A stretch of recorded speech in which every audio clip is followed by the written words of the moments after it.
last concert by LanesGrandma.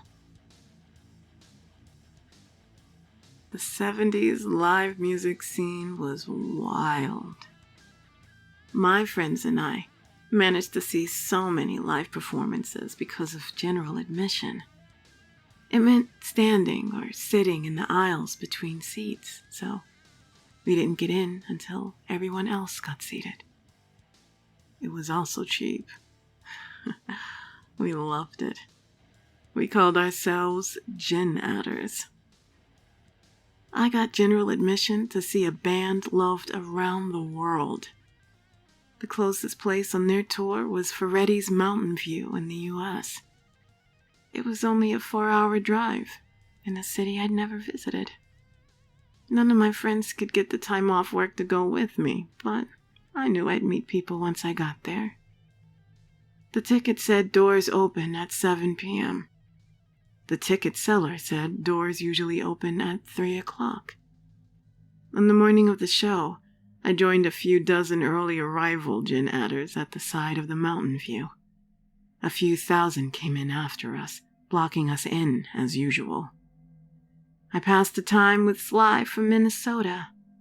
He was a short, energetic guy.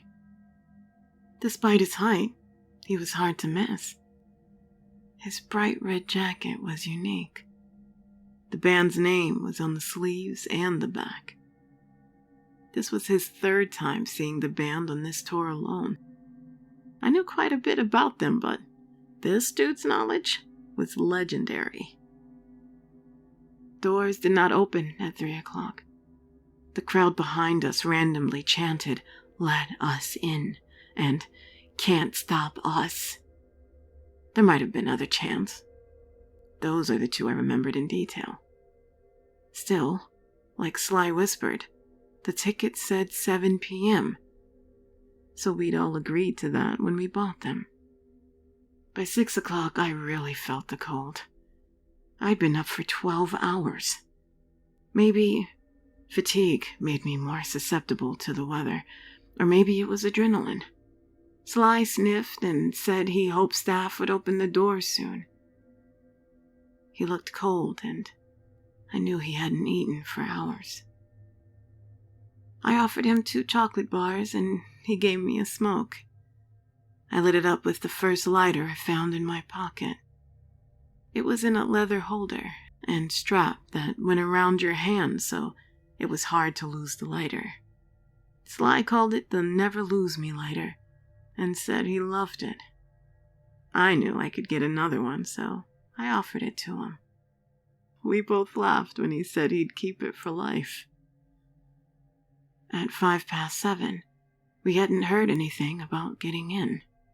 I told Sly to stay put while I tried to get closer to the doors, to see if there were signs. He nodded and made an exaggerated wave with the lighter holder firmly attached to his left hand.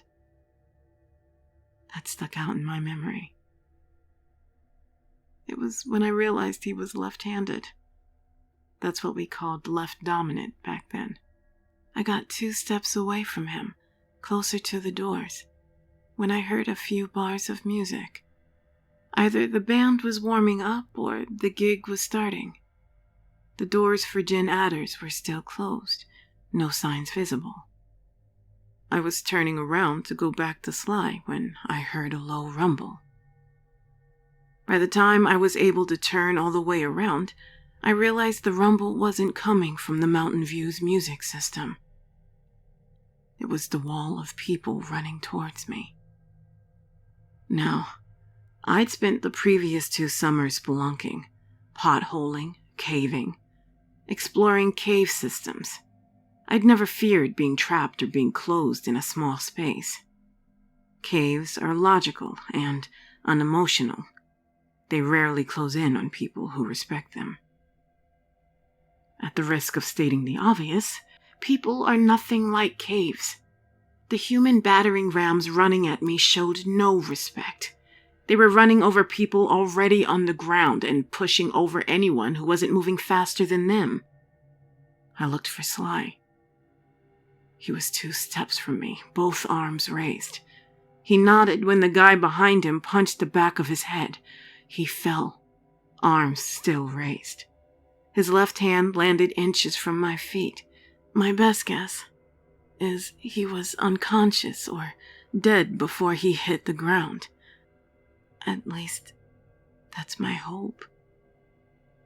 Blood began pooling around his head and bright red jacket almost as soon as his unprotected face hit the pavement. I remember making a screaming face. I don't know if any noise came out of my mouth. I wanted to pick him up, give him some dignity, even if I couldn't save him, but the wall of people would not stop. Before I could bend to touch him, people hit me so hard they knocked the air out of me. I fell backwards into someone behind me. That person screamed, unable to push me off them. A dude I'd just met was dead, and the crowd was about to do what the caves did not. I was going to die, along with countless others.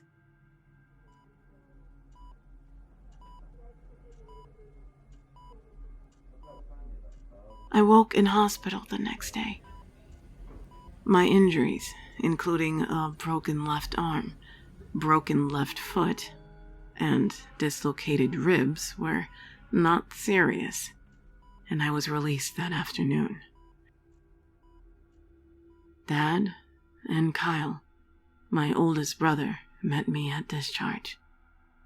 Kyle drove me home in Dad's car, and Dad drove my car back. I felt so guilty. I still feel guilty 4 decades and years of therapy later. I never learned Sly's real name, so I couldn't contact his family. They had the right to know what a great dude he was. But police here said U.S. police couldn't release the name at the family's request. You gotta honor that. Rock on, Sly. Hope we meet again.